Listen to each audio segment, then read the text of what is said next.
A poor girl watches a family eating at a luxurious restaurant. A young billionaire invites her to join them. Later, he steps away for a moment to get dessert, but when he returns, she's gone. She left only a note. "I pretended to be your daughter, and it was the happiest day of my life." He reads it and remembers the daughter he lost. He starts crying silently. Colton Mercer's fingers swirled his glass of red wine in absent motions. He had been sitting there for almost an hour, staring at the same spot on the restaurant wall. The host had stopped by 3 times to ask if he needed anything else. 3 times, Colton asked for just 5 more minutes. The dinner before him was getting cold, nearly untouched. The table was set for 1, just like all his tables had been for the past 12 months. Outside, the fall evening drew long shadows across the buildings in the city. The restaurant was on the 5th floor of a historic building, with floor-to-ceiling windows offering a spectacular view. Lights, cars, people in motion, life happening out there. Inside Colton, however, time had been frozen for exactly 1 year. "Mr. Mercer, more wine." A waiter approached with a bottle. "No, thank you. Actually," Colton hesitated, checking his watch. "Could you bring the check?" The waiter nodded discreetly and walked away. The table for one was crowded with expensive food he had barely touched. A waste. Like so many other things in his life now. That was when his gaze caught movement near the large window by his table. A small face appeared, framed by the night, watching the restaurant interior. It disappeared quickly when its owner realized someone had noticed. Colton frowned. That floor was too high for someone to be peering in from outside, unless... He leaned forward and managed to see there was a narrow decorative ledge running around the building, and somehow a child was out there. A girl. She reappeared, more cautiously this time. Her big eyes scanned the restaurant, passing over the elaborate dishes and the well-dressed patrons, until they finally fell on Colton's plate. He recognized that look. It was hunger.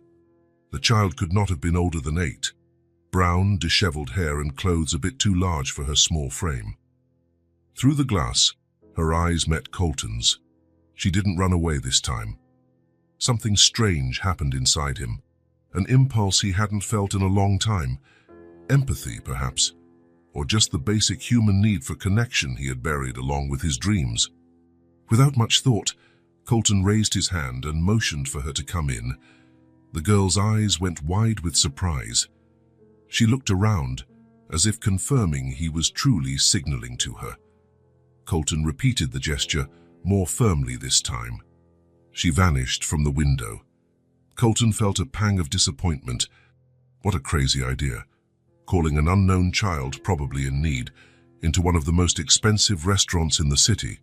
He shook his head, disappointed with himself. "Sir, your check." The waiter returned, interrupting his thoughts. "Thank you." He picked up his credit card when he heard a small commotion at the restaurant entrance. "You can't come in here like that, young lady." The host's voice sounded clearly irritated. "But that man over there called me," a child's voice replied. Colton turned around. It was her, the same girl from the window, now standing at the entrance, being politely but firmly escorted out by an employee. "Wait," Colton got to his feet. "She's with me." The host looked at him in disbelief. "Mr. Mercer, she's my guest." The words came out of his mouth naturally, surprising even himself. The employee let go of the girl's shoulder, confused but obedient. "As you wish, sir." The girl approached hesitantly. Up close, Colton saw that her clothes weren't just oversized, but also worn. Her face was clean, but her hair needed a good brushing. "Hi," she said when she reached the table. "You're the one who called me, right?"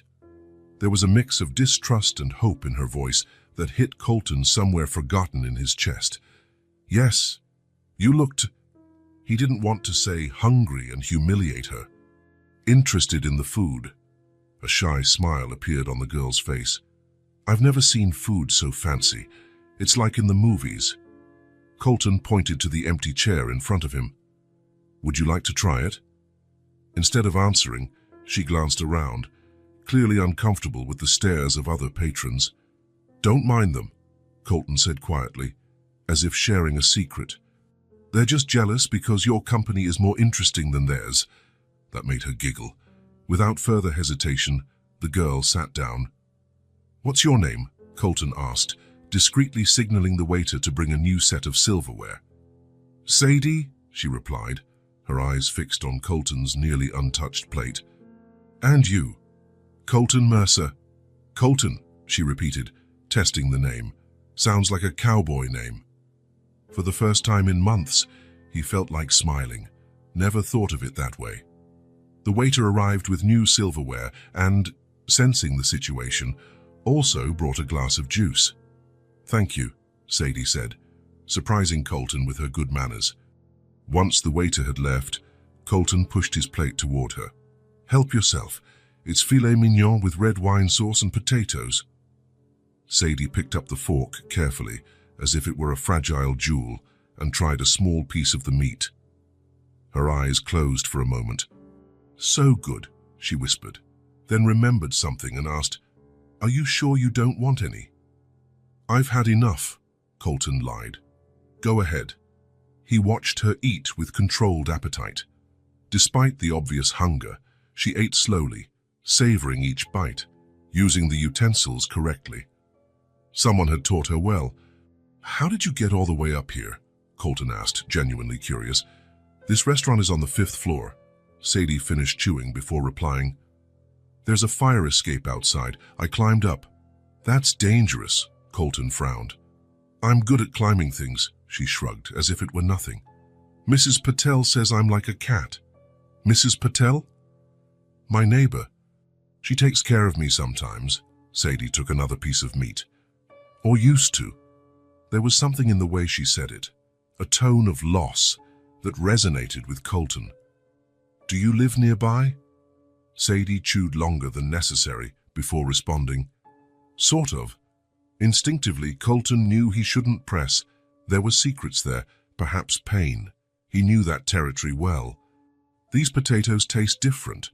She changed the subject, poking one of the roasted potatoes with her fork. "They're fondant potatoes. They're cooked in broth, then browned in butter." Sadie tilted her head. "How do you know all this?" "My wife loved to cook." The words came out before he could stop them.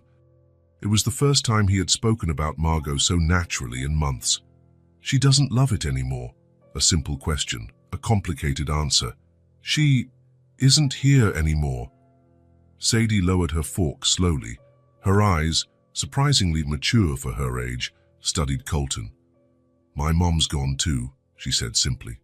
5 words, a universe of shared understanding. The silence between them wasn't heavy, but filled with something Colton couldn't name. Recognition, maybe. "How about dessert?" he asked, breaking the moment. "They have an amazing pistachio ice cream here." Sadie's face lit up. "I've never had pistachio before." Colton signaled the waiter, who approached quickly. "Could we have 2 pistachio desserts, please? And maybe something to go?" The waiter nodded, giving Sadie a curious look before leaving. "To go?" Sadie asked. "I thought maybe you'd like to take something with you for later." She smiled, a genuine smile that lit her entire face. "Thank you." While they waited for dessert, Sadie looked at the large window beside them. The night was clear and a few stars were visible despite the city lights. "Did you know the stars we see might already be dead?" she asked suddenly. "Not all of them," Colton replied, surprised by the comment. "Some yes, because they're so far away that their light takes a long time to reach us, even after they've gone." "My mom taught me about the stars." Sadie kept her eyes on the sky. "She used to say that when people die, they become stars and keep watching over us." Colton felt a lump in his throat. "Your mother seems to have been a very wise person." "She was a teacher." Sadie turned to look at him. "Science teacher. She knew everything about the universe." "What else did she teach you?" Like an open floodgate, Sadie started talking about how her mother showed her constellations in the night sky, how they'd do simple experiments in the kitchen of their tiny apartment, how her mother read her bedtime stories every night, even when she was exhausted. Colton listened, genuinely interested. There was something captivating about how Sadie told her stories, with enthusiasm, but also a maturity beyond her years. The dessert arrived, interrupting the flow of memories. Sadie's eyes widened at the elaborate dish of ice cream, topped with caramelized pistachios and a delicate gold leaf. "Is that real gold?" she whispered. "Edible," Colton confirmed. "It doesn't really taste like anything. It's just for decoration." Sadie tried a spoonful and closed her eyes. "It's the best thing I've ever tasted." While she savored her dessert, Colton watched her. There was something familiar about her that he couldn't pinpoint. Something in her gestures or the way she frowned when she was focused. She reminded him of someone, but he couldn't place who. "You know," Sadie said between spoonfuls, "my mom used to say things happen for a reason, even bad things. Do you believe that?" She shrugged. "Sometimes, like today. I wasn't supposed to be here, but I was hungry and saw all this food through the window, and then you saw me." "I'm glad it happened," Colton replied, surprised to realize it was true. "Me too." Sadie hesitated, fiddling with her spoon. "Dad." The word fell between them like a stone in water. Waves of emotion hit Colton: surprise, confusion, and an inexplicable sense of belonging. Sadie realized what she had said and blushed. "Sorry, I didn't—" "It's okay," Colton interrupted her gently. He didn't know why, but he didn't want her to feel bad about it. "I don't mind." She smiled, relieved, and went back to her ice cream. The waiter returned with a to-go box and the check. Colton signed quickly. "I need to use the restroom before we leave," he said. "I'll be back in a minute." "Finish your ice cream." Sadie nodded, focused on not wasting a single drop of dessert. In the restroom, Colton stared at his reflection. The man looking back at him seemed different from the one who had arrived at the restaurant 2 hours earlier. There was color in his face. His eyes looked more alive. A simple meal with a stranger's child, and something inside him had shifted. Thawed, perhaps. He splashed cold water on his face, trying to organize his thoughts. He needed to find out more about Sadie, where she lived, if anyone was taking care of her, if she needed help. When he returned to the table less than 5 minutes later, it was empty. The dessert plate was clean. The to-go box was gone, and in the spot where Sadie had been sitting, a folded napkin. Colton picked it up with trembling fingers. Inside, written in childlike scrawl with the pencil he always kept in his jacket pocket, was a message. "I pretended to be your daughter. It was the happiest day of my life." He looked toward the window at the fire escape beyond it, into the now darker night. Sadie had disappeared, but something inside Colton Mercer, something that had been dead for an entire year, had just awakened. Colton turned the key in the ignition and silenced the car's engine. He remained seated, hands still on the wheel, watching the facade of the house through the windshield. 3 stories of red brick, large windows with closed curtains, and a small front yard that desperately needed care. The house he and Margot had chosen to start a family, a house that now echoed with emptiness. He got out of the car and climbed the front steps. Sadie's note burned in his pocket like an ember. Her words, "I pretended to be your daughter, it was the happiest day of my life," had stuck in his mind the entire drive from the restaurant. Upon entering, Colton didn't turn on the lights. He knew every inch of the place, even in dimness. He left his keys on the hall table and headed upstairs slowly. On the 2nd floor, he passed his own bedroom, the office, the main bathroom, and stopped in front of the last door in the hallway. The door he hadn't opened in exactly 1 year. His heart pounded. His breathing was heavy.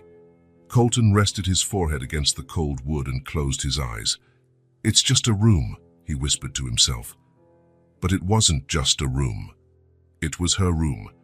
The room of the daughter he never got to know, of little Wren Mercer, who lived only a few minutes in this world before following her mother to wherever Margot had gone. How many times had he passed that door in the last weeks of the pregnancy, finding Margot organizing tiny clothes or adjusting the mobile above the crib? How many nights had they spent sitting on the floor of that room, dreaming of the future they would build together? Colton took the note out of his pocket and reread it. The childish, crooked handwriting held so much: loneliness, hope, and a longing so deep it broke through his defenses. In a decisive gesture, he turned the doorknob. The door opened with a faint creak of protest, as though the room itself was surprised by the intrusion after so long. The air inside was stale, loaded with memories and frozen expectations. Colton flipped the switch. The soft glow of a moon-shaped lamp illuminated the room. The walls were a pale yellow, hand-painted by Margot with tiny white stars forming real constellations. "I want our daughter to grow up looking at the universe," she had said while painting, her belly huge at 8 months pregnant. The light wooden crib still sat in the center, covered by a transparent canopy Margot had sewn. Next to it, a rocking chair with a folded blanket over the arm. A white dresser still held a basket of diapers, powder, and other items never used. Everything was exactly as Margot had left it, as if any moment she could walk through the door with Wren in her arms, smiling at him. Colton took 3 steps before his legs gave out. He slid down until he was sitting on the floor, leaning against the side of the crib. "I don't know why I came here," he said to the empty room, his voice sounding oddly loud in the silence. His eyes landed on a picture frame on the corner table, a photo of him and Margot, taken a week before the due date. She was beaming, one hand on her belly, the other entwined in his. Her reddish-brown hair fell in waves over her shoulders, and her green eyes shone with the promise of the future. Colton reached over and picked up the frame, running his fingers over her face. "I met a girl today," he spoke, feeling strange yet relieved to finally address Margot. "She's about the age we imagined for a big sister to Wren, remember?" Silence answered, but Colton continued. "She was looking through the restaurant window, hungry. I invited her in." He let out a faint laugh. "She reminded me a bit of you, in a way. She has this way of looking at things like she's seeing beyond them." Colton unfolded the note again, smoothing it over his knee. "She called me Dad, Margot. Then she ran away. Left this." He held up the paper as if Margot could see it. "Why does this affect me so much? Why did a child I don't even know manage to open this? This thing I've kept locked up for so long." A tear slid down his cheek, followed by another and another. It wasn't the intense, devastating weeping of the first months after the loss. It was a quiet, almost peaceful cry. "I miss you every day," he confessed, voice trembling. "And I miss Wren too, even though I never got to know her. I miss the plans we made, the future we never had." Outside, the wind rustled the branches of a tree, casting dancing shadows across the star-filled walls. "I got lost, Margot. I thought I was moving on, getting back to routine and work, but I was just existing until today." Colton stood up slowly and walked to the window. He pulled aside the curtain and looked out at the quiet street below. Somewhere in the city, Sadie was probably sleeping, or maybe not. Maybe she was hungry again, or cold, or scared. "I have to find her," he decided, surprised by his own determination. "I don't know why, but I have to." He turned to the center of the room, taking in every detail with new eyes, not as a mausoleum for lost dreams, but as a reminder of how much love once existed here, how much love still existed, hidden beneath layers of pain. "What would you say, Margot?" "You'd tell me to follow this crazy feeling, this sense that I need to find this girl." He could almost hear her reply, that slightly teasing tone she used when he was being too cautious. "Since when did you need my permission to do the right thing, Colton Mercer?" A small smile, the first genuine one in a long time, touched his lips. "Yes, you'd say exactly that." He carefully folded the note and placed it in his pocket. He would leave the room, but not lock it this time, not with a key, not forever. Before leaving, Colton stopped at the door and took one last look at the empty crib, the starry walls, the photo of him with Margot. "I'm going to find her," he promised. "I don't know what I'll do afterward, But I'm going to find her. And for the first time in a year, when Colton Mercer left his daughter's room, he took more than just sorrow with him. He also carried a fragile but undeniable spark of hope. The next morning, Colton woke before his alarm. For the first time in months, he didn't feel that familiar reluctance to leave his bed. Instead, he got up with a sense of purpose, took a quick shower, and dressed in clothes more casual than his usual executive suit. The office could wait. Today, he had a different mission. As he brewed strong coffee, Colton planned mentally. He would start at the restaurant where he met Sadie, ask the staff, then expand his search to the surrounding streets. Someone had to know her. Someone must know where to find her. He picked up the note from the kitchen table, where he had left it the night before. I pretended to be your daughter. It was the happiest day of my life. The words still stirred something deep in him. He placed it carefully in his wallet. On his way to the car, he took out his phone and called his secretary. Janet, this is Colton. I'm not coming to the office today. Cancel my meetings. He paused.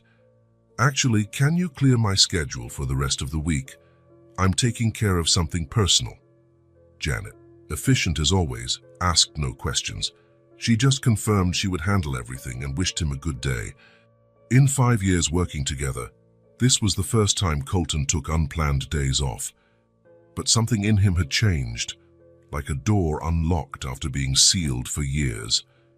Le Ciel was closed when Colton arrived, but a few staff members were already inside, preparing for lunch. He knocked on the glass door until a young waiter noticed him. I'm sorry, sir, we don't open until noon, the young man said, opening the door just enough to speak. I know, and I'm sorry to bother you. Colton took the note from his wallet. I was here last night. A small girl, about 8, brown hair. She was with me. Did you see her?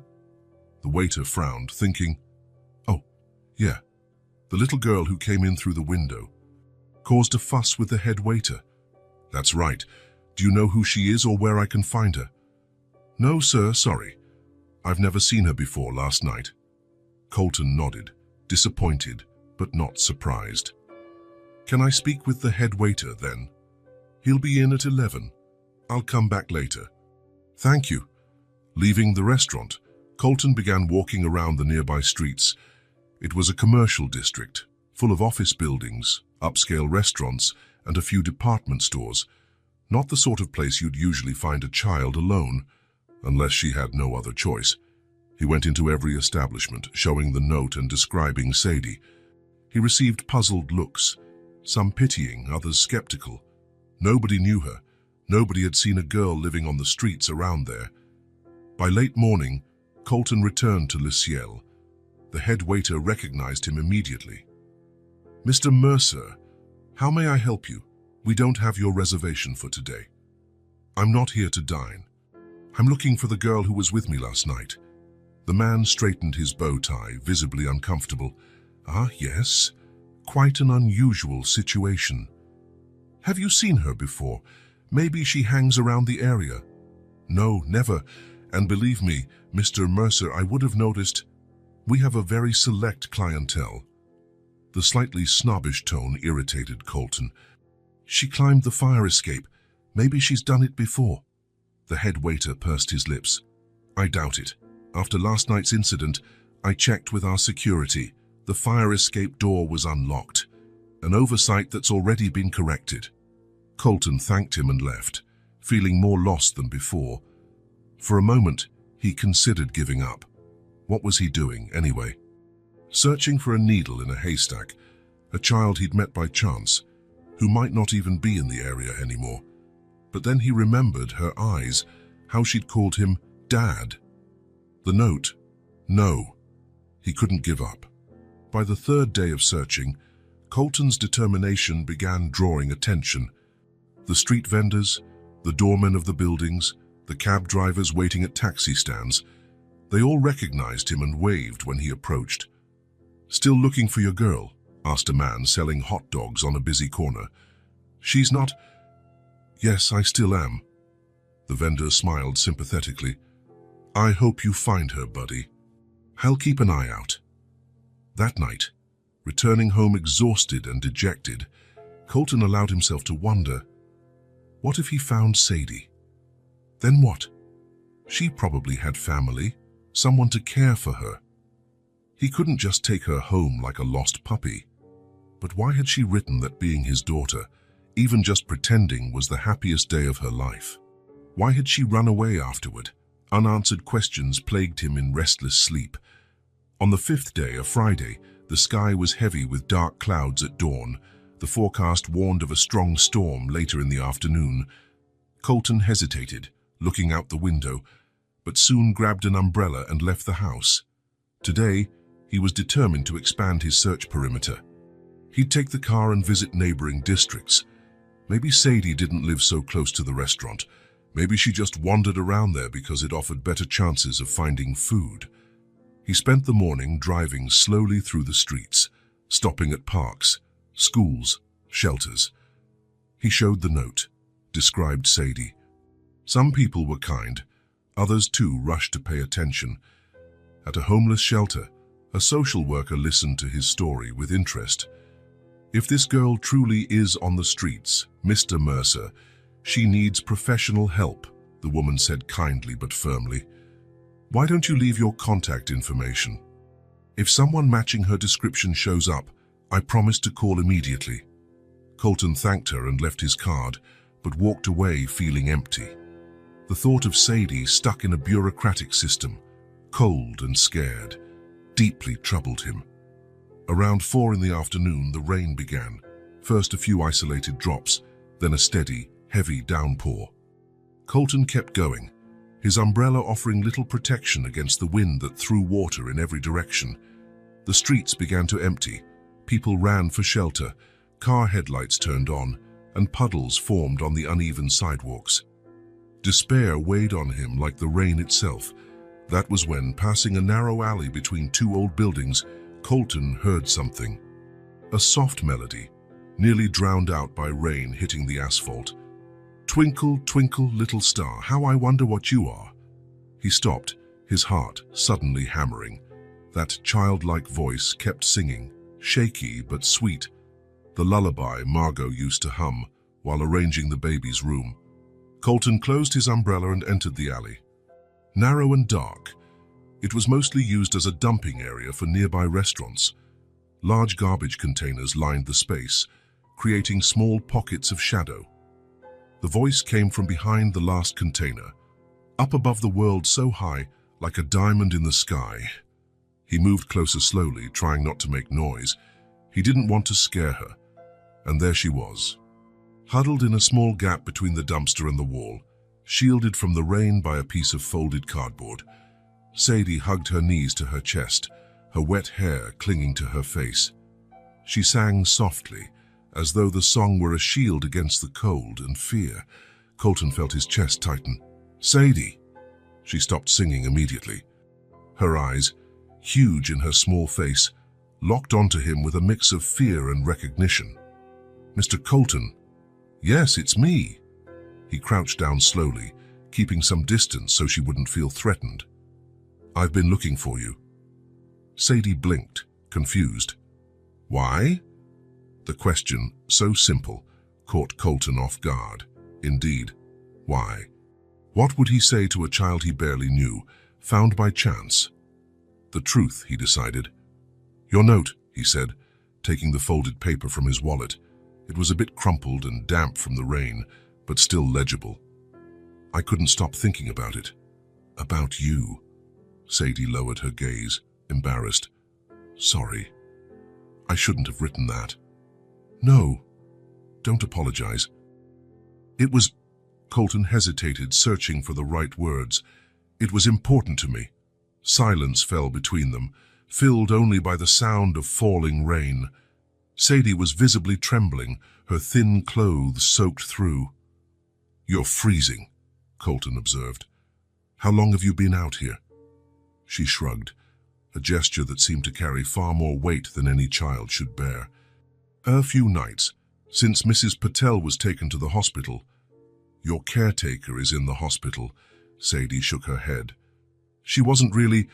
She just let me sleep in the hallway of her building sometimes, When people realized I was there, they chased me off, but she told me I could come back the next night. What about your parents? Colton asked gently. Sadie's eyes filled with tears. Dad left a long time ago. Mom, her voice failed. Mom got really sick, then she was gone. Each word was like a punch to Colton's gut. When? 3 weeks ago. Sadie wiped her tears with a soaked sleeve, an effort in vain. We stayed in our apartment until the landlord threw our stuff out. I managed to save some clothes and my mom's favorite book. Colton inched closer, sheltering her with the umbrella he'd opened again. And there's no one else, no family, no one to look after you. It was just us. Sadie hugged her knees tighter. Mom always said we didn't need anyone else. Something in how she spoke, so adult yet so vulnerable, broke Colton's heart. I lost someone too, he said, almost without realizing. My wife, Margot, and my daughter. Sadie's eyes widened. You had a daughter? She didn't really get to live. She was born, but the words caught in his throat. She and Margot died in childbirth a year ago. Is that why you looked so sad at the restaurant? Her straightforward, honest question surprised Colton. Yes, he admitted. That's why. Sadie studied him for a long moment. Then, to Colton's surprise, she reached out her small hand and touched his arm. I'm sorry about your wife and daughter, she said with a sincerity only children can have. My mom said sadness gets smaller when we share it. Colton didn't know how to respond. Instead, he asked, Do you have anywhere to go right now, Sadie? She shook her head. What if... Colton took a deep breath, knowing what he said next would change everything. What if you came with me? I have a big house. You could stay there while we figure out what to do. Sadie frowned, wary. Why? You don't even know me. Because you need help. And because... Colton hesitated, then decided to be honest. Ever since I met you, ever since I read your note, something changed in me. I felt I had to find you. Like in my mom's book, Sadie murmured. What book? The Star Girl. The main character loses someone she loves a lot, but then she finds a star that fell from the sky, and it changes everything. Colton gave a slight smile. I guess so. Like the book. The rain fell harder now. Sadie looked up at the dark sky, then at Colton, a decision forming in her eyes. Do you promise you won't leave me alone again? The question, so filled with fear and hope, struck Colton like lightning. He couldn't lie. He didn't know what the future held, what complications might arise. There were laws, procedures, a whole bureaucracy he didn't understand. But he knew, with a certainty he hadn't felt in a long time, that he wouldn't abandon this child. I promise, he said firmly, I won't leave you alone. Sadie hesitated another moment, then pulled out a worn backpack hidden beneath the cardboard and stood. All right, I'll go with you. Colton held out his hand and, after a brief hesitation, Sadie took it. Together they left the alley, protected by the umbrella, while the rain continued to pour around them. Two strangers bound by loss, walking towards something neither could name yet, but that for the first time in a long while felt like hope. This is it, Colton said, stopping the car in front of the red brick house. Sadie looked out the window, her eyes widening at the three-story structure. The rain had slowed to a drizzle, and the house seemed to emerge from the mist like a fairy tale castle. You live here alone? She asked, not taking her eyes off the facade. Yes. Colton turned off the engine. It's really too big for just one person. Sadie clutched her worn backpack to her chest. Inside were all that remained of her previous life, some clothes, her mother's favorite book, a broken music box, and a photo of the two of them at a park. Shall we go in? You need to get dry. She nodded but didn't move, as if something kept her from leaving the car. It's okay, Colton reassured her, noticing her hesitation. You can change your mind any time you want. It's not that, Sadie murmured.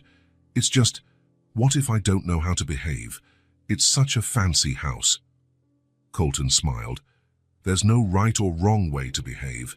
It's just a house. But it's your house. And now it's yours too, for as long as you need it. His words seemed to give Sadie the courage she lacked. She unbuckled her seatbelt and opened the car door. Colton grabbed the umbrella and guided her to the entrance. The house was dark and silent when they entered. He flipped on the hall lights, revealing a spacious area with polished wooden floors and a staircase leading to the upper levels. Framed paintings hung on the walls, mostly landscapes in soft colors. "Wow," Sadie whispered, standing in the entryway, afraid to step farther and drip water on the spotless floor. "Come on in," Colton encouraged, closing the door. "First, let's get you some dry clothes." Sadie followed him quietly, her eyes roaming over every detail. The house was clean and organized, but there was something cold about it, like it lacked life.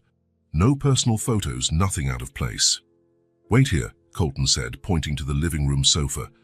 "I'll grab a towel and see if I can find something for you to wear." While he went upstairs, Sadie remained standing, still hesitant to sit and get the furniture wet. She glanced around, curious.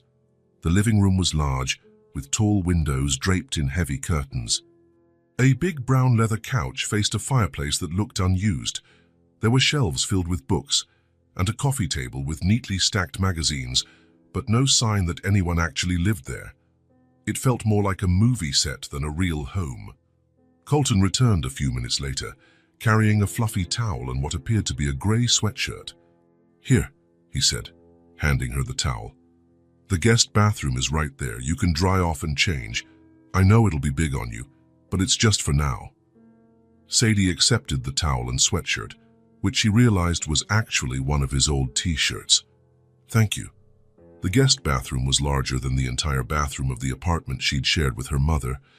It had gleaming white tiles, a marble sink, and unopened toiletries, as if nobody ever used it. Sadie dried herself and pulled on Colton's t-shirt, which reached almost to her knees. She folded her wet clothes as best she could and put them in her backpack. When she emerged from the bathroom, she smelled hot chocolate coming from the kitchen. She walked there barefoot, feeling the cold floor under her feet. The kitchen was even more impressive than the rest of the house, spacious, with white cabinets, marble countertops, and appliances that looked untouched. Colton stood with his back to her, stirring something in a pot on the stove. "Do you like hot chocolate?" he asked without turning around. "Yes," she answered, climbing onto one of the high stools around the kitchen island. "My wife used to make it with cinnamon and a pinch of chili powder." Colton continued stirring. "She said it was her grandmother's recipe." "My mom used to put marshmallows in mine," Sadie commented. "When we had them." Colton nodded, understanding what she didn't say. He stayed silent for a moment, just stirring the chocolate.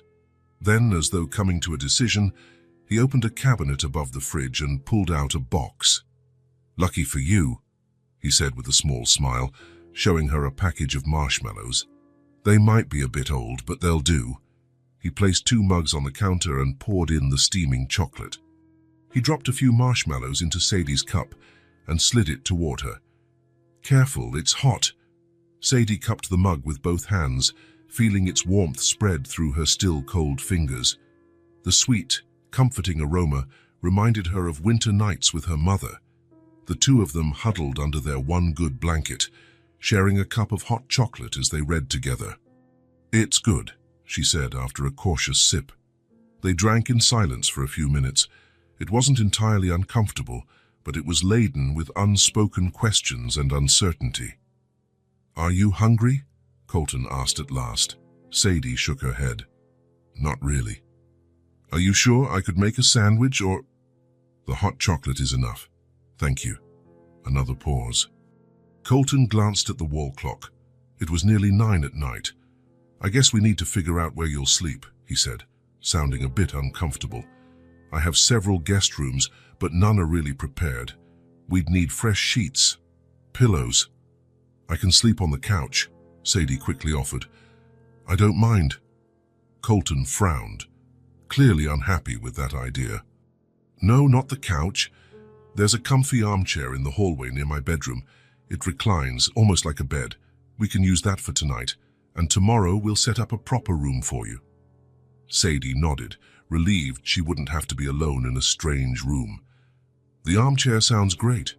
They finished their hot chocolate in a lighter silence. Colton washed the mugs while Sadie watched, noting how uneasy he seemed in his own kitchen, as though he rarely used it. "Let's go," he said, drying his hands. "I'll show you where the armchair is and grab a blanket." They climbed the stairs together, Sadie holding her backpack like a shield. The second-floor corridor was wide, with several doors. "My room's this one," Colton pointed to the last door on the right. "And here's the armchair."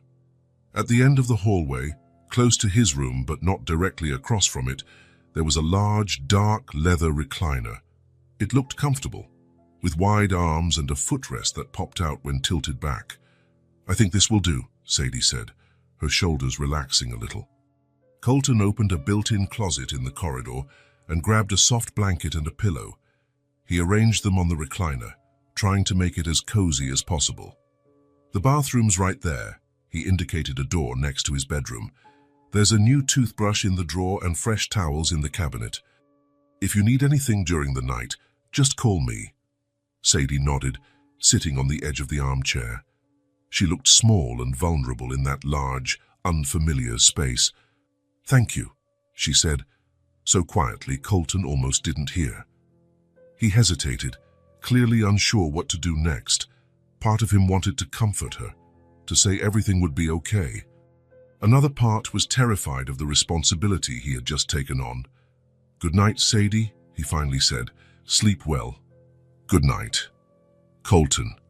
He gave a small smile and went into his bedroom, leaving the door slightly ajar.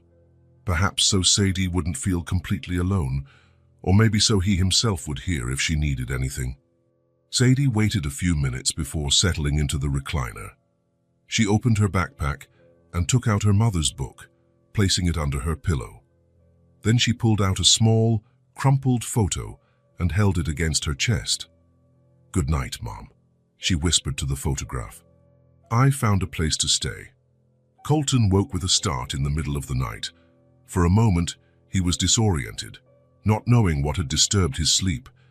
Then he heard it, a small sob coming from the hallway. He got up and went to the door. In the dimly lit corridor, illuminated only by a soft wall lamp, he saw Sadie curled up in the recliner, hugging her knees. She wasn't crying loudly, but her body trembled with muffled sobs. "Sadie," he called softly, not wanting to startle her. She lifted her face, quickly wiping away tears with the oversized t-shirt sleeve. "Sorry. I didn't mean to make noise." "It's okay." Colton approached and sat on the arm of the recliner. "Nightmare." Sadie shook her head. "Just memories." Colton understood. He knew all about those nights when memories felt sharper, more painful. Nights he woke up expecting Margot by his side, only to find empty space. "Do you want a glass of water? More hot chocolate?" "No, thanks." She hesitated, then asked, "Can I ask you something?" "Sure." "Why do you have a baby's room if your daughter—" She couldn't finish, realizing too late it might be a hurtful question, but Colton didn't seem offended. "We set it up before she was born. After Margot and Ren, after they were gone, I couldn't bring myself to change it. I couldn't even go in there for very long. Ren was her name. Yes, Ren Elise Mercer." "That's pretty," Sadie said sincerely. "Like a bird." "Exactly." Colton smiled faintly. Margot loved bird watching. She said birds were free in ways humans could only dream of. They fell silent for a few moments, not a tense silence, but a shared one, as though both were remembering people who were no longer there. "I think you need a real bedroom," Colton said suddenly. "You can't keep sleeping on a recliner." "I really don't mind, I swear." "But I do." He sounded resolute. "Tomorrow, let's fix up a room for you. Maybe we can use Ren's room." Sadie's eyes widened. "Are you sure?" "I don't want to take her place." "You wouldn't be taking her place," Colton replied gently. "I think..." I think it's time for that room to have a child in it, as it should have had.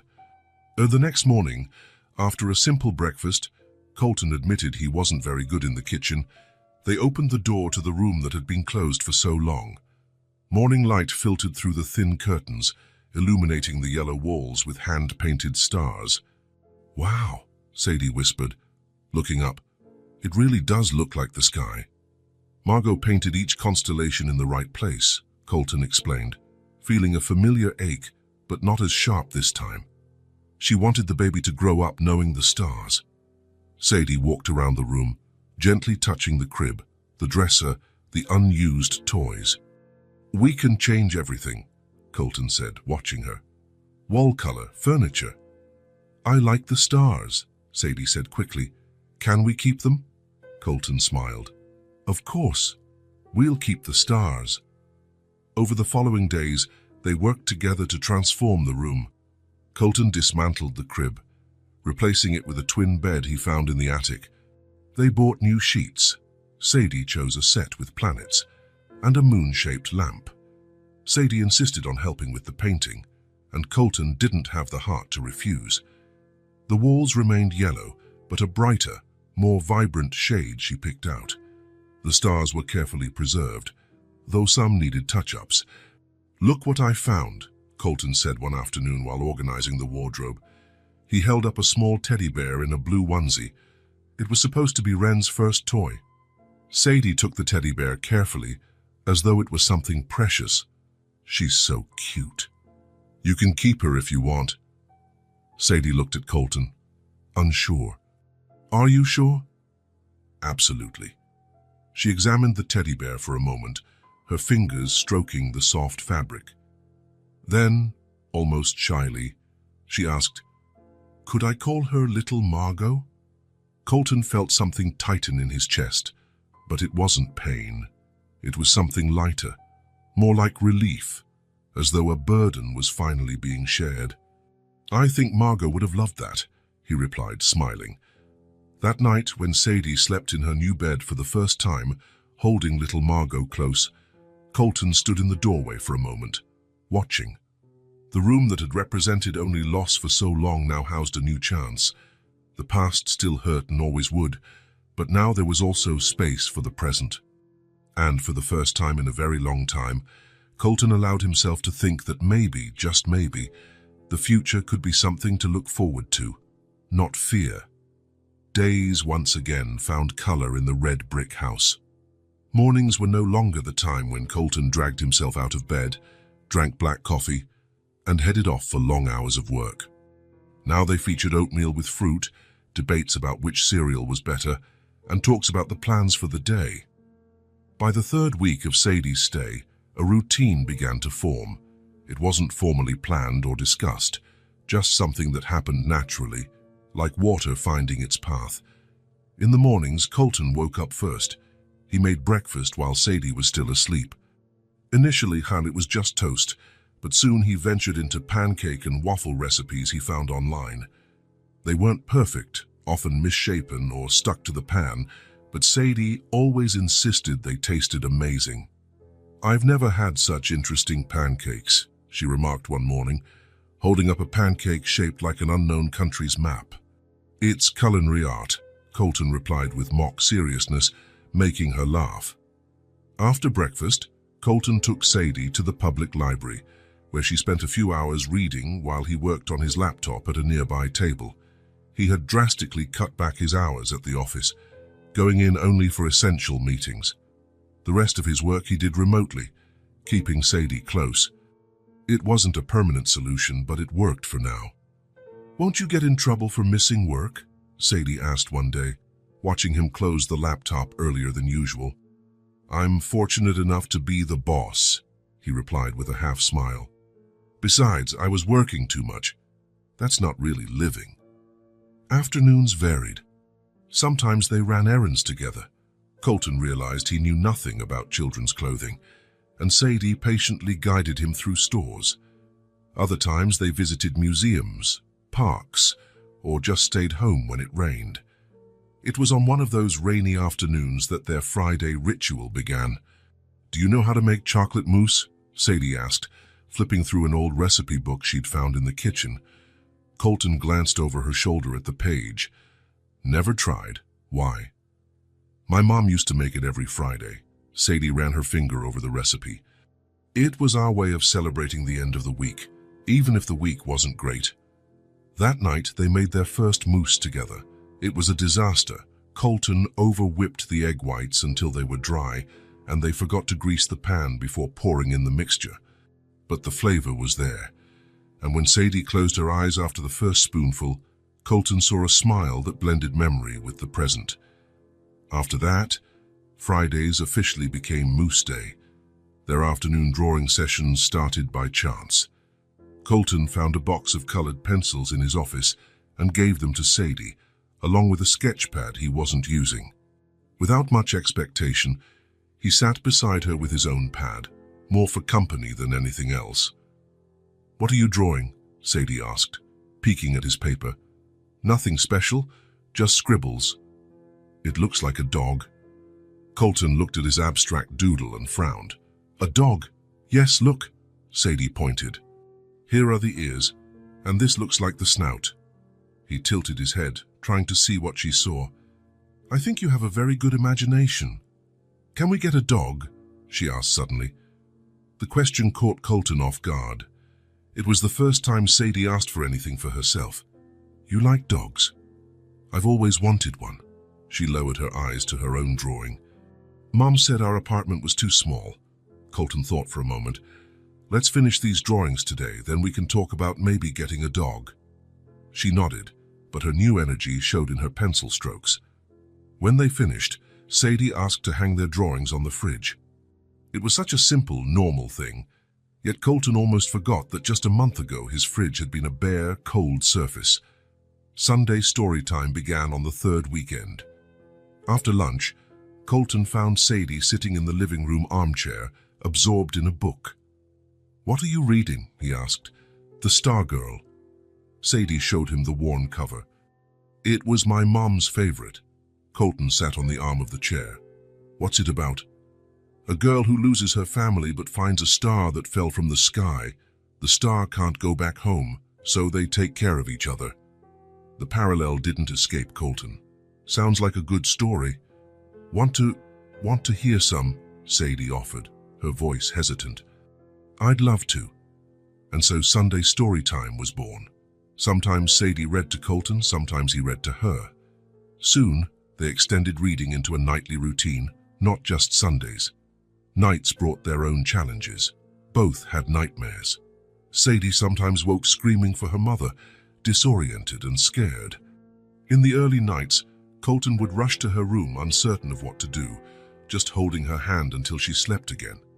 "Sorry for waking you," she muttered one night, still trembling after a particularly intense nightmare. "Don't worry about it," he replied, pulling the blanket up around her. "I have nightmares too." "About what?" Colton hesitated, but chose honesty. "About the day I lost Margot and Ren. About not being able to save them." Sadie reached out her small hand and took his. "It's not your fault." "I know. In my head," he tapped his temple. "But here," he moved his hand to his chest. "It's harder to believe. My mom said the heart is the last to understand things." Colton smiled. "Your mom was a wise woman." After that night, whenever one of them had a nightmare, the other was there. When Colton woke up sweating and calling for Margot, he'd find Sadie standing at his door, holding little Margot against her chest.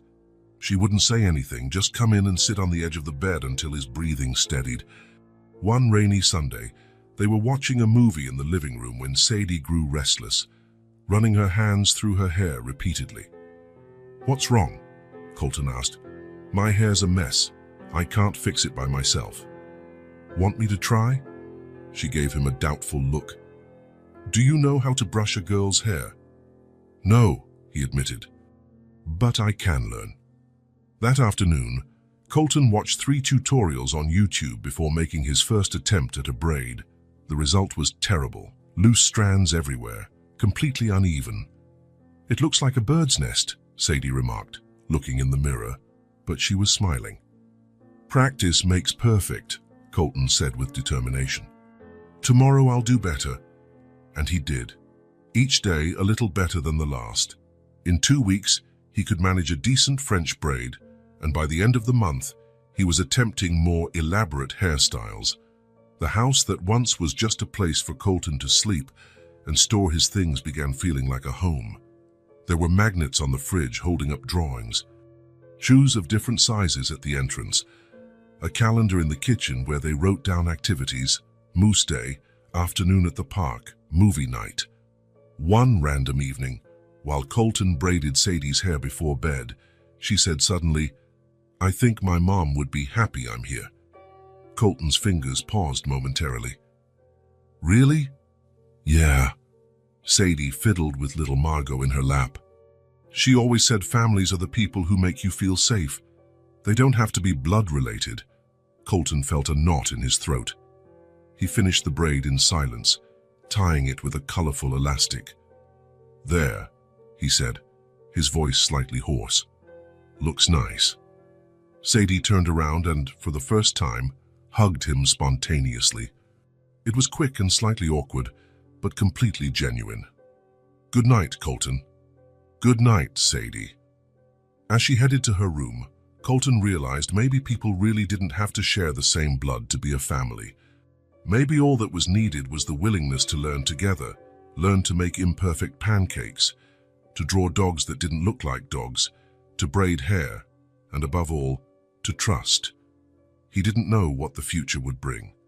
He only knew that, for the first time in a very long time, he was excited to find out. The doorbell rang at 10 in the morning on a Tuesday.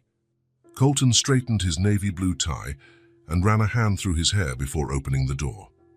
It was the first time in weeks he'd worn formal clothes, and he felt strangely uncomfortable in his own suit. "Mr. Mercer." "I'm Lauren Wells, from Child Protective Services."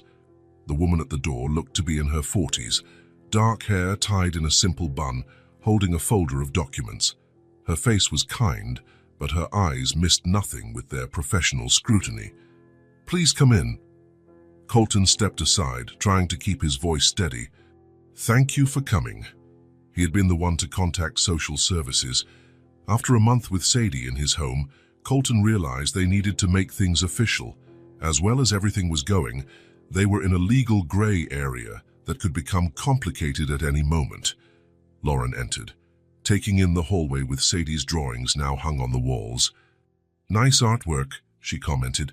"Sadie made those. She's talented." "And where is she now?"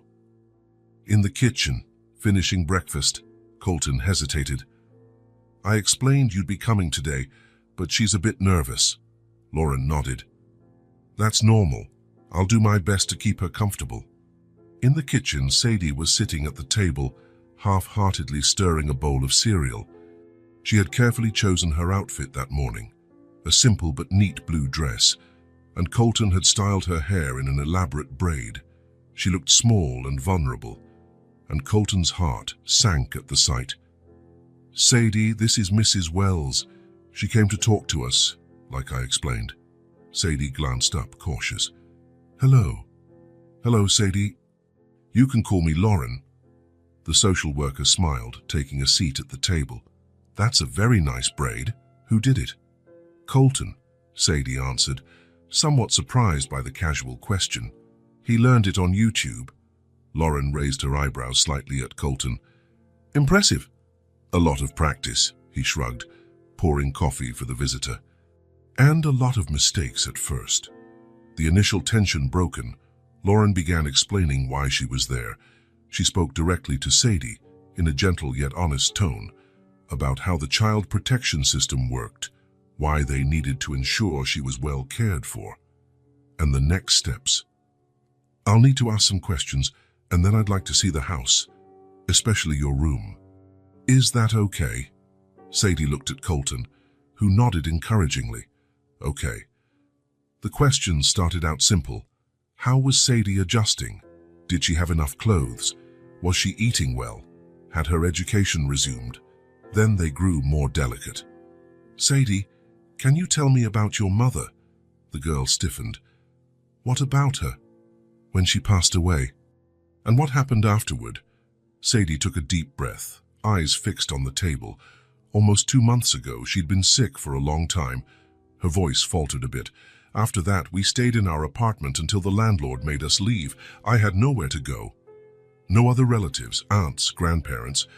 No, it was just the two of us. Lauren took notes on her clipboard. And your father? He left when I was a baby. I never met him. More notes.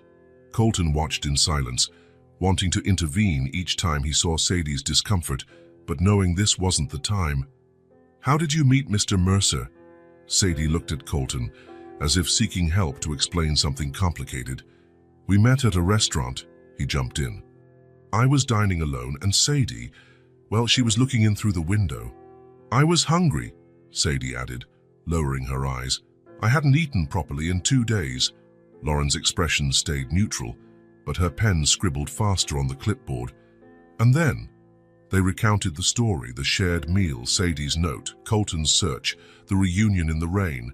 Mr. Mercer, I understand you acted with good intentions, but you must understand that taking in a minor without immediately notifying the authorities is quite irregular. I know. Colton kept his tone firm. That's why I contacted you. I want to do everything by the book now. You're aware that the legal process for guardianship is complex. There will be background checks, financial evaluations, interviews, regular home visits. I'm prepared for that. Lauren looked at Sadie. Would you like to keep living with Mr. Mercer? The question hung in the air for a moment. Sadie looked at Colton, then back at Lauren. Yes, she answered softly but firmly. This is my home now. Lauren offered a slight smile, then shifted back to her professional demeanor. Shall we take a tour of the house? As they showed each room, Lauren asked more questions, took in details, and made constant notes. When they reached Sadie's room, she lingered, examining the books, the clothes in the closet, the stars painted on the ceiling. This room was... she began to ask. My daughter's, yes, Colton finished.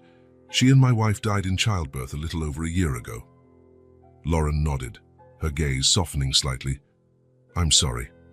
Back in the living room, Lauren had more questions about Sadie's future school, Colton's job and how he planned to balance responsibilities, his long-term plans.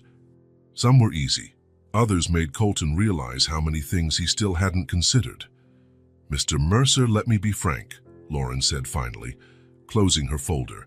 I do have concerns about how this situation developed. Under normal circumstances, Sadie would have entered the foster system while we searched for relatives or a suitable substitute family. Sadie paled, instinctively moving closer to Colton. However, Lauren went on, it's already been quite some time, and it's clear there's a bond between you. She looked directly at Colton. I'll recommend starting a process of temporary guardianship while we assess the possibility of adoption. But you must understand, there are no guarantees. The process is rigorous. I understand, Colton replied, feeling a mix of relief and apprehension. We're willing to do whatever it takes. After Lauren left, promising to return in a few days with more paperwork, Sadie remained quiet, sitting on the couch with her arms crossed over her chest. Are you okay? Colton asked, sitting beside her. What if they take me away? Her voice was almost a whisper. They won't, Colton said with more confidence than he felt. I'll do everything I can so you can stay here, I promise. But she said there are no guarantees. Do you know why there are no guarantees? Colton turned to her. Because they have to be sure this is the best place for you, and we're going to show them it is. Sadie hesitated, then asked, what if it's not? The question took him by surprise. What do you mean? What if you realize you don't really want a kid, that you were just being nice? Colton drew a deep breath, searching for the right words. Sadie, I didn't know how much I needed you until I found you. This house wasn't a home before you arrived. I wasn't whole. He took her small hands in his. So don't worry. I'm not letting you slip away again, not a chance. For the first time since Lauren's visit, Sadie smiled, a small, genuine smile, and Colton knew With a certainty he hadn't felt in a long time, he would fight with all his strength to keep that smile safe. Colton woke before his alarm. For a moment, he lay still, staring at the ceiling while awareness of the day ahead pressed on him like a concrete slab. May 18th. He had managed not to think about it in recent days, busy with guardianship forms for Sadie, visits from the social worker, the routine they were building together. But the calendar wouldn't let him forget. May 18th. The day Margot and Ren would have turned 1 year old, he got up mechanically, dressed, and went downstairs. The kitchen was still empty. Sadie usually woke up later. Normally, he'd make pancakes or waffles, set the table with colorful napkins, maybe cut some fruit. Today, he just boiled water and stared out the window, not really seeing anything. "Good morning," Sadie's cheerful voice sounded behind him. Colton turned, forcing a smile that didn't reach his eyes. "Morning. Want cereal?" Sadie tilted her head, immediately sensing something was off. Over the past 2 months, she had learned to read Colton's moods with surprising accuracy. "Are you all right?" she asked, climbing onto one of the high kitchen stools. "Sure, just didn't sleep well." Colton placed a bowl and the cereal box in front of her. "Milk?" She nodded, still studying his face. "You seem sad." Colton poured the milk without replying. He wanted to say everything was fine, to keep up the normality they'd worked so hard to establish. But something in his throat felt blocked. "I have a meeting at the office today," he said finally, changing the subject. "Janet will stay with you this afternoon. Is that okay?" "Yes." Sadie started to eat her cereal, but her eyes stayed on Colton. "Is it an important meeting?" "Very," he lied. There was no meeting. He just needed a few hours alone to deal with the date in his own way. "I'll try not to be too late." Breakfast went on in silence. Colton sipping coffee he didn't taste, Sadie stirring her cereal more than eating it. When they finished, he called Janet, his secretary, who had watched Sadie a few times before and got along well with her. "Are you sure you don't want to tell me what's going on?" Sadie asked as he prepared to leave. For a moment, Colton hesitated. Maybe he should tell her, maybe Sadie would understand. But then he remembered how she'd been after the social worker's visit, afraid of being taken away, insecure. He couldn't burden her with his grief today. "It's fine," he repeated, helping her adjust her backpack. "Come on, I don't want you to be late to the library." After dropping Sadie off with Janet at the public library, Colton drove aimlessly for almost an hour. Eventually, he parked near a small, quiet park. He opened the glove compartment and removed an envelope he'd kept there for weeks. Inside was an ultrasound photo, the last one of Ren, taken a week before the due date. There was also a card Margot had written for her daughter, to be read on her first birthday. "For our little Ren, on your first year of life, may you grow strong and kind, brave and compassionate. Know that you were wanted and loved from the very first moment. Mommy and Daddy will always be here for you, with all our love today and forever." Colton let the tears flow freely as he held the card. Margot's handwriting was elegant, with round letters dancing across the page. He could hear her voice reading those words. Imagine her giving the card to a 1-year-old Ren, maybe with a homemade cake and a small party. A reality that would never exist. He stayed there for hours, sometimes crying, sometimes just staring at the horizon. When his phone rang, it was almost late afternoon. "Colton," Janet's voice sounded worried. "Everything okay? Sadie's restless, asking when you'll be back?" "I'm sorry, I lost track of time," he replied, his voice hoarse. "I'm on my way." When he arrived at the library, Sadie ran over and hugged him tightly. "You took so long," she said, her voice muffled against his coat. "I'm sorry, the meeting ran late." He thanked Janet, who left with a concerned look. On the drive home, Sadie chatted about the book she'd read, about a dog she saw at the nearby park, about the science project Janet had helped her start. Colton answered with monosyllables, his mind still stuck in that alternate reality, the one with Margot and Ren. At home, Sadie kept trying to cheer him up. She showed him a drawing she'd made just for him. She offered to make sandwiches for dinner. She suggested watching his favorite movie together. Each kind gesture only made the heaviness in his chest grow. The guilt of building a new life while Margot and Ren would never have that chance. The guilt of not being fully present for Sadie. Not today. "I don't like the drawing," Sadie asked when he barely glanced at the paper she handed him. "It's nice," he replied automatically. "You didn't even look." Hurt filled her voice. "What did I do?" "Nothing, Sadie. It's not you." "Then why are you treating me like this? Why are you acting different?" "I'm not acting different," Colton snapped more harshly than he intended. "I just need some space today, okay?" Sadie took a step back as if slapped. "Space from me?" "That's not what I meant." He ran a hand over his face, exhausted. "Look, today's just a hard day for me, that's all." "Why? What's today?" "It's complicated." "I'm not stupid." Her voice rose, frustration mixed with fear. "I know something's wrong. Why won't you tell me?" "Because it's not your business." The words flew out before he could stop them, harsh and cutting. Sadie's eyes filled with tears. She grabbed the drawing from the floor, crumpling it in her fingers. "Sadie, wait, I didn't mean—" But she was already running to her room, slamming the door hard. Colton sank onto the sofa, face in his hands. How could he have been so foolish, so insensitive? This was exactly why he'd tried to hide what the day meant, to protect her. And now, he'd done the very thing he feared most, hurting her because of his own pain. He gave Sadie a few minutes before heading upstairs. He knocked softly on her door. "Sadie, can I come in?"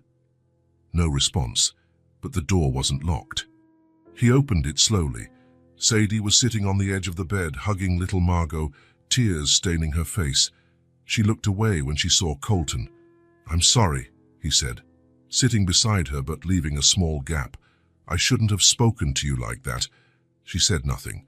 "Today," Colton drew a shaky breath, "today would have been Ren's first birthday." "My daughter," Sadie looked up, surprised. "Sometimes on days like this, the pain of losing her and Margot is worse, but that doesn't excuse how I treated you. You didn't do anything wrong." "I just wanted to make you happy," Sadie said in a small voice. "I noticed you were sad." "I know, and that shows how special you are." He gave a small smile. "You're actually the only good thing that's happened to me this whole past year." Sadie's tears fell again, but differently this time. "You—" She hesitated, swallowing a sob. "You won't send me away?" The question hit Colton like a punch. "Send you away? Back to the system, to the social worker?" Sadie clung to the teddy bear.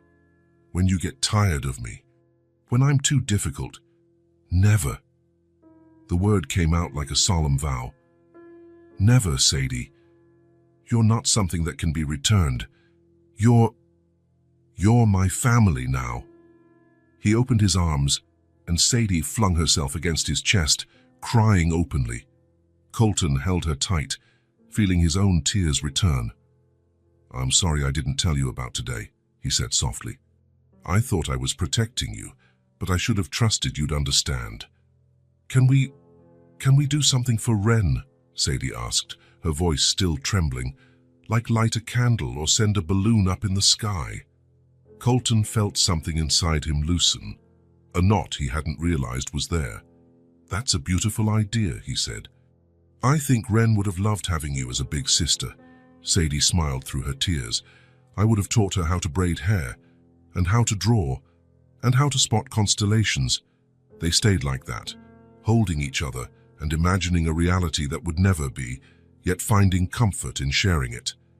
The ghost of guilt remained. Perhaps it always would. But now Colton didn't have to face it alone. "Sadie, it's almost time," Colton called from the bottom of the stairs, adjusting his emerald green tie for the third time in 5 minutes. Getting no response, he bounded up 2 steps at a time. Sadie's door was slightly ajar. He knocked gently before pushing it open. "Everything okay in here?" She was perched on the edge of the bed, already dressed in the aqua-green dress they had picked out together for the occasion. Her hair was perfectly braided, Colton now fully mastered the skill, with a matching ribbon woven in. In her hands she held little Margot, absent-mindedly stroking the teddy bear's ears. What if he says no? Sadie's voice was barely above a whisper. Colton sat beside her, the mattress dipping slightly under his weight. You mean the judge? She nodded, eyes still on the teddy bear. Sadie, look at me. He waited until she met his gaze. We've done everything right. Lauren gave an excellent report. The lawyer says our chances are very good, but not 100%. Colton couldn't deny that the last few weeks had been a roller coaster of emotions and bureaucracy, forms, interviews, psychological evaluations, background checks, proof of financial stability. Every step completed successfully, yet always with that lingering shadow of uncertainty. No, not 100% eked, he admitted.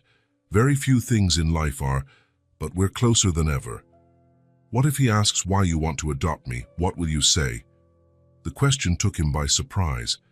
In the 5 months since he found Sadie, this question had never been voiced so directly. I'll tell him the truth. Colton took her small hands in his. That ever since you came into my life, this house became a home again. That I've learned more from you about courage and resilience than in all my previous years combined. That I can't imagine my life without your stories, your drawings on the fridge, your questions about the stars. Sadie's eyes shone with tears she tried to hold back. I'll tell him that, strange as it may sound, we found each other when we both needed it most, and that sometimes the family we build is stronger than the family we're born into. Sadie let out a shaky breath. I think that will convince him. Colton smiled. I hope so. Now, are those new shoes comfortable? It's going to be a long day. They're fine. She got up, smoothing her dress. Colton. Yes. Thank you for everything. He felt a lump in his throat.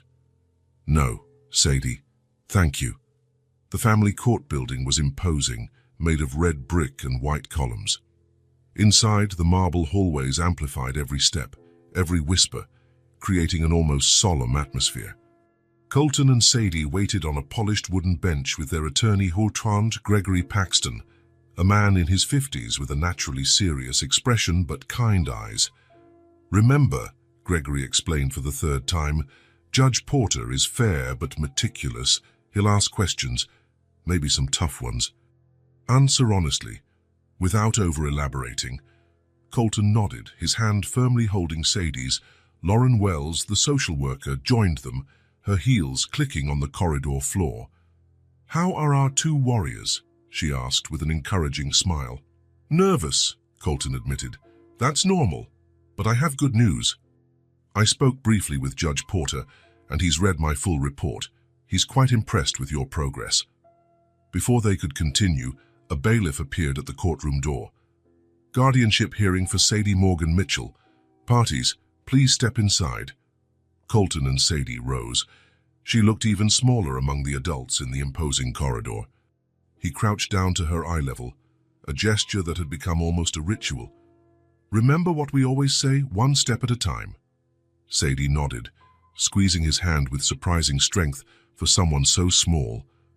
The courtroom wasn't large, but to Sadie it felt huge. Judge Porter, a gray-haired man with thin-framed glasses, reviewed the documents before him as everyone settled. Good morning, the judge said finally, peering over his glasses. We're here to finalize the permanent guardianship process for Sadie Morgan Mitchell, requested by Mr. Colton James Mercer, correct? Yes, Your Honor, Gregory confirmed. The judge adjusted his glasses. Looking over the files, I see this situation started in an unusual manner. Colton felt a chill down his spine. Here it was, the moment he feared most, when the judge would question how Sadie had come to stay in his home. Mr. Mercer, you found the minor living on the streets and brought her to your residence without immediately notifying the authorities. Would you care to explain that decision? Colton took a deep breath. Your Honor, I know I didn't follow the proper steps, and I apologize. At the time, I was only concerned about Sadie's safety and well-being. As soon as we established a stable routine, I sought to regularize everything. The judge observed him over his glasses, his face unreadable. Miss Wells, in your professional opinion, does this initial irregularity compromise Mr. Mercer's capacity as a guardian? Lauren stood. No, Your Honor. In our multiple visits and assessments, it's clear Mr. Mercer always prioritized Sadie's welfare. He showed exceptional commitment to learning about parenting, adjusted his work schedule to be present, and created a safe, welcoming environment. The judge made some notes, then turned to Sadie. Ms. Mitchell, I'd like to ask you some questions directly, if that's all right. Sadie looked at Colton, who nodded encouragingly, then back at the judge. Yes, sir. How do you feel living with Mr. Mercer? Happy, Sadie said without hesitation. He taught me how to ride a bike, and he makes pancakes in funny shapes for breakfast. And he never minds when I talk about the stars, even if I repeat the same things. A slight smile curved the judge's lips. Do you feel safe there? Yes, very safe. Sadie straightened her shoulders. When I have nightmares, he always comes to my room and stays until I fall asleep again. And when he has nightmares, I do the same. This detail wasn't in the reports, and Colton saw the judge's eyebrows lift. I see. And would you like him to be your permanent guardian?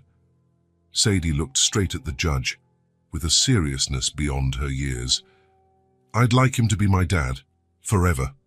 Silence filled the courtroom. Colton's heart pounded so hard he was sure everyone could hear it. The judge turned his attention back to the documents, flipping through a few pages. Mr. Paxton, have all legal requirements been met? Background checks, financial evaluations, educational plans? Yes, Your Honor. All documents are in order, as detailed on pages 15 through 27 of the file. I see, the judge said, adjusting his glasses.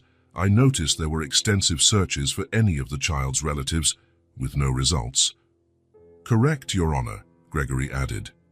In fact, while conducting those searches, we discovered something interesting that wasn't in the initial records. Colton frowned, looking at his lawyer. This was new information to him as well. Gregory continued. Upon checking past employment records of Sadie's mother, the late Mrs. Eleanor Mitchell, we found she worked for about 8 months as a cleaning staff member in Mr. Mercer's company 5 years ago. What? The word slipped out of Colton's mouth before he could contain it. The judge glanced at him. Mr. Mercer, you weren't aware of this? No, Your Honor, not at all. Colton tried to process the information. My company has hundreds of employees, and cleaning is outsourced. I didn't. I understand, said the judge, watching his reaction. Mr. Paxton, do you have evidence of this prior connection? Gregory opened a folder. Yes, Your Honor. Here are payment records from the janitorial service contracted by Mercer Enterprises between 2015 and 2016. Eleanor Mitchell is listed as assigned to the executive floor, where Mr. Mercer's office is located. The judge examined the documents, then looked at Colton and Sadie thoughtfully. My mom worked there. Sadie's voice was small, surprised. Colton was still trying to absorb the news. Eleanor Mitchell. The name meant nothing to him. He tried to recall any face among the people who cleaned his office years ago. It was embarrassing to realize he'd probably never really looked at them. That makes this all the more extraordinary, the judge commented, breaking the silence. Your paths had crossed before, in a way, Lauren Wells spoke gently. Sometimes the universe works in mysterious ways to connect people. Colton felt warm tears trickling down his face. The idea that Sadie's mother had once worked in his office, maybe passed him in the hallways, maybe even cleaned his desk when he wasn't there. And years later, by some inexplicable coincidence, her daughter would cross his path when they both needed it most. It was overwhelming. Judge Porter cleared his throat, drawing everyone's attention back. Well, after reviewing all documents, reports, and testimonies, I'm ready to give my decision. He looked directly at Colton and Sadie. "It is the opinion of this court that the best interests of the minor, Sadie Morgan Mitchell, will be served by granting permanent guardianship to Mr. Colton James Mercer." Sadie squeezed Colton's hand so tightly it almost hurt. "Mr. Mercer, are you prepared to assume full legal, financial, and emotional responsibility for Sadie's well-being?" "Yes, Your Honor," Colton replied, his voice trembling but sure. "I am." "Then," the judge finally smiled, "by the power vested in me by the state, I hereby finalize permanent guardianship. Congratulations to both of you." Sadie didn't wait another second. She leapt from her seat and threw herself into Colton's arms, who lifted her in a tight hug. Tears streamed freely down his face and hers. "We did it," Colton whispered into her hair. "We did it, Sadie." She pulled back just enough to look into his eyes. "So I'm really your daughter now? For real and forever." Lauren, Gregory, and even the bailiff clapped quietly. Judge Porter, with a gentle smile, tapped his gavel one last time. "This hearing is adjourned, and if I may add a personal note, I have rarely seen a family so clearly meant to be together." 3 weeks later, Sadie was nervously adjusting a hairband with little planets attached. The 5th grade presentation on the solar system would start in 15 minutes, and she was playing the role of Saturn. "Do you think he's here yet?" she asked her new friend Maya, who was playing Jupiter. "Probably. My parents arrived half an hour early to get good seats." Sadie peeked through the auditorium curtain, trying to spot Colton among the nearly full seats. Her heart raced when she didn't see him immediately. "He promised he'd come," she muttered to herself. 5 minutes. Kids." Miss Hendricks, the science teacher, clapped her hands to get everyone's attention. "Positions, please." Sadie stole one last desperate glance at the audience. Then she saw him, hurrying in from the side aisle, obviously straight from work, still wearing his suit and tie. Colton scanned the seats for a spot, and Vikas, when their eyes met through the curtain gap, he smiled and waved. Only then did Sadie notice what he was carrying, a colorful sign folded under his arm. As he found a seat in the front row, he unfolded it. In bright, bold letters, it read, "Sadie, my favorite star." Something warm and glowing filled her chest, replacing all her stage nerves with a calm confidence. When the curtains opened and the stage lights came on, Sadie didn't feel afraid. When it was her turn to speak, she stepped forward, adjusted her planetary headband, and deviated slightly from the scripted lines, looking directly at Colton. "Saturn is a planet known for its beautiful rings," she recited as practiced. Then, with a small smile, she added, "Just like the stars, planets also need a place to call home. This is a story about a star that found hers." In the audience, Colton discreetly wiped away a tear and smiled back, his heart overflowing with a pride and love he never thought he would feel again. The universe, in its mysterious wisdom, had crossed their paths not just once, but twice. And this time, they would stay together, orbiting each other like stars in a constellation of their own. "Dad, your tie is crooked again." Colton glanced at his reflection in the mirror, while Sadie, standing on a little stool beside him, adjusted his emerald green tie. Her small fingers moved with surprising precision for a 9-year-old. "Better now?" he asked, turning so she could check. "Perfect," Sadie smiled, hopping down from the stool. "You look important." "You look important too," Colton said, admiring her floral dress with a pink bow that matched her new shoes. "Of course," she replied with mock gravity. "I'm Sadie from the Sadie Rose Institute." "Very important," Colton laughed, picking up the car keys. "No doubt, and we'll be late for your big opening if we don't leave now."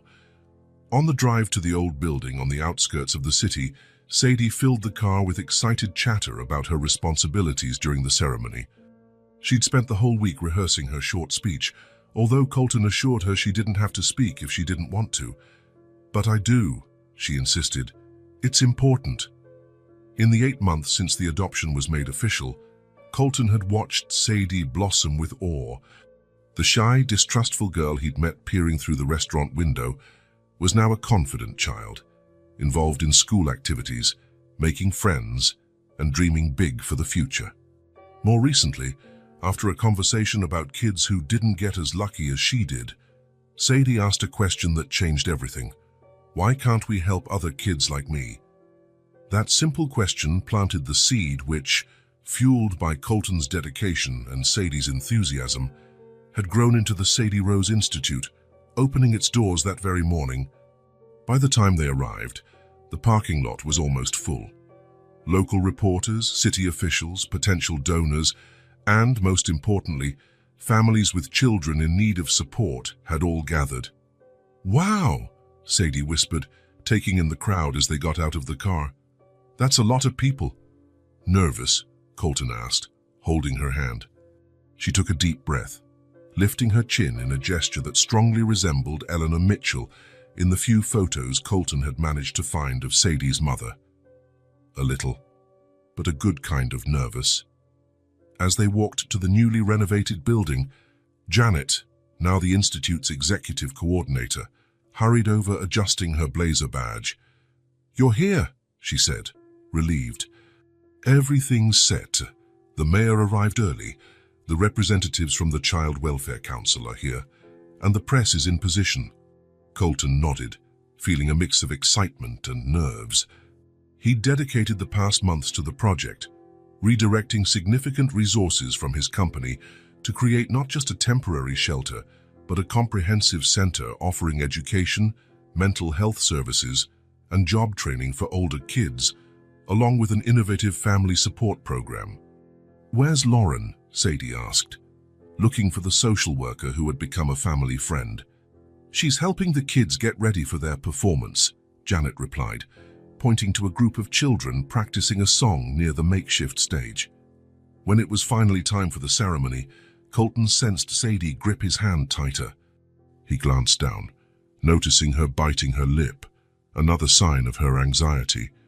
"Hey," he said, crouching to her eye level, again, that comforting ritual. "Remember what we always say?" "One step at a time," she answered, giving a small smile. "Exactly. And we're taking this step together."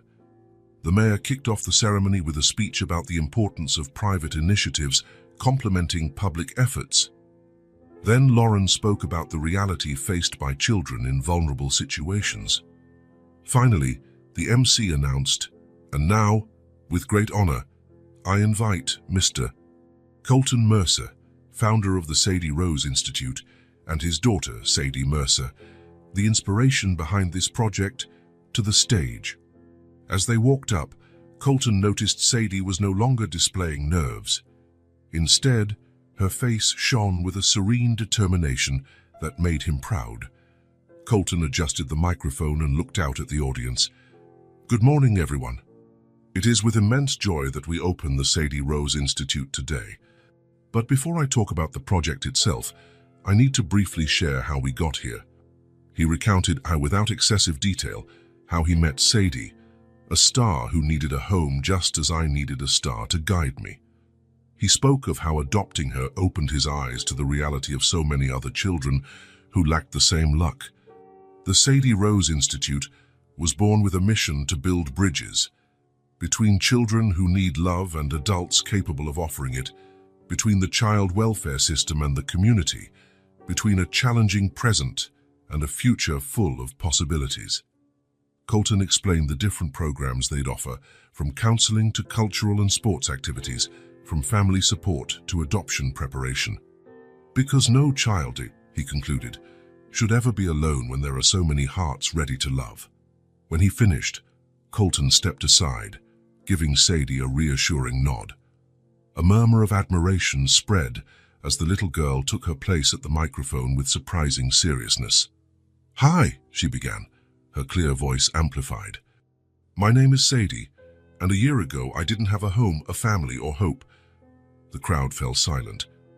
"I'd lost my mom, who was the best person in the world, and I thought I'd never be happy again.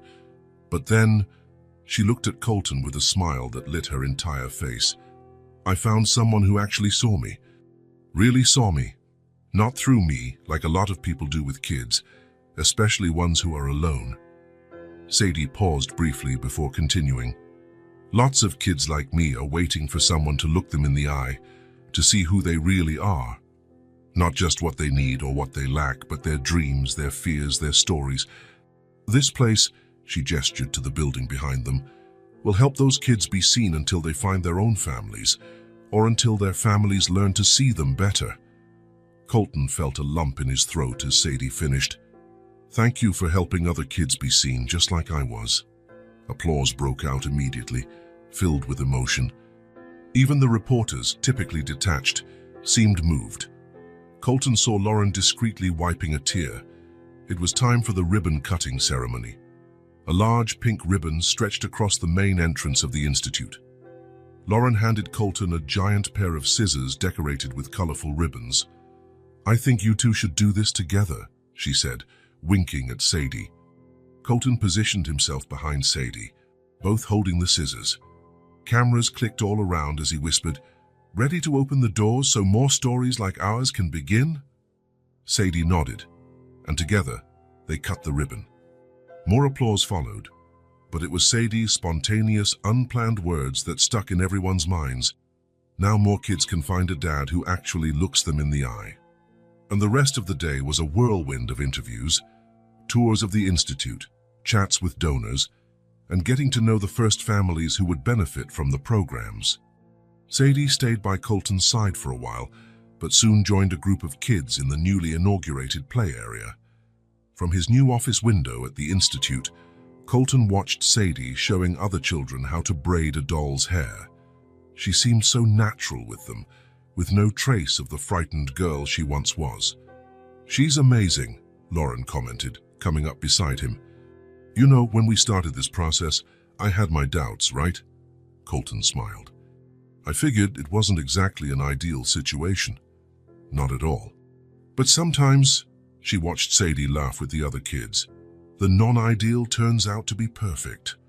Later that evening, when they finally left the institute after a full day of celebration, both Colton and Sadie were exhausted, but in a good way. The kind of tiredness that follows accomplishment. On the drive home, Sadie suddenly asked, "Was it really hard?" "What was, sweetie?" "Building the institute." Colton thought for a moment. "Not as hard as learning to do French braids," he joked, making her giggle. "But yes, it took a lot of work. Worth it, though, right?" "Yes." She fell silent, watching the city lights pass by through the car window. "Maybe some girl like me will find a dad like you there." "Maybe," Colton agreed. "That's the hope." Dinner that night was simple, pizza delivery, a tradition after especially busy days. Sitting at the kitchen table, Colton and Sadie ate in companionable silence, the kind of quiet that only exists between people who are completely at ease with each other. "What are you thinking about?" Colton asked, noting Sadie's thoughtful look as she nibbled on a pepperoni slice. "Do you think—" She hesitated, twisting a strand of hair around her finger, another little habit that showed her deep thought. "Do you think Margot and Ren can see us? And my mom too?" The question caught Colton off guard, but not in a bad way. Over the past year, they had developed an open, honest way of talking about those who had passed away. Photos of Margot now shared wall space with photos of Eleanor Mitchell. The room once intended for Ren, and now Sadie's, retained Margot's original painted stars, accompanied by planets and comets, added by Sadie and Colton. "I have no doubt," he replied softly. "I think they're very proud of what we did today." "Like stars," Sadie murmured, glancing toward the ceiling where, one floor above, her own room was decorated with dozens of glow-in-the-dark star stickers, exactly like stars. After dinner, Colton suggested a movie, but Sadie asked instead to play the board game they'd bought the previous week. Soon they were on the living room carpet, laughing and mock-arguing over the rules. "That's cheating," Sadie exclaimed, giggling when Colton made an unexpected move. "It's not cheating, it's advanced strategy," he countered, with an overly serious expression that made her laugh even more. The night wound down in the familiar dance of routines they'd built over the months. Hay bath, teeth brushed, the nightly choice of which book to read. This time it was Colton's turn. He picked one about space exploration, and finally, bedtime. Sadie's room, with its blend of items she had brought, her mother's favorite book he now carefully protected on a shelf, and new additions, her growing collection of astronomy books, was a visual testament to the journey they had shared. As he pulled the blanket around her, Colton noticed little Margot, the teddy bear Sadie still kept close at night. "Today was a big day," he said, sitting on the edge of the bed. "The best," Sadie agreed, her eyes heavy with sleep. "Dad?" "Yes." "Thank you for seeing me that day." Colton felt the familiar tightening in his chest, the one that started when Sadie first called him Dad and hadn't lessened since. "So I'm the one who should thank you for seeing me," he answered, kissing her forehead. "Good night, my star." "Good night, Dad." He turned off the light, leaving only the moon-shaped lamp glowing. The star stickers on the ceiling began to glimmer softly, transforming the room into a little private universe.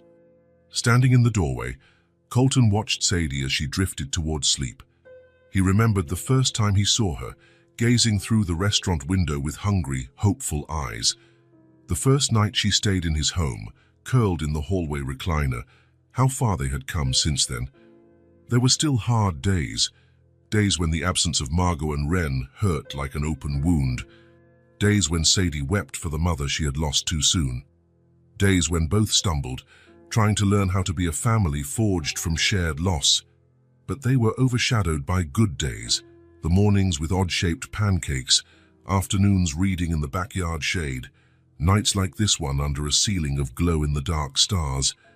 And as Colton gently closed her door, leaving it open a crack as Sadie preferred, he knew that, no matter what the future held, they had found something precious, a new beginning, a second chance, a home. Like an imaginary camera pulling away slowly, the image of the warmly lit house under the peaceful night sky told its own story, a story of losses turned into connections, of empty spaces filled not with replacements, but with new loves. A story of how sometimes broken people fit perfectly into each other's cracks, allowing growth where no one expected it. Love stayed. So did the girl.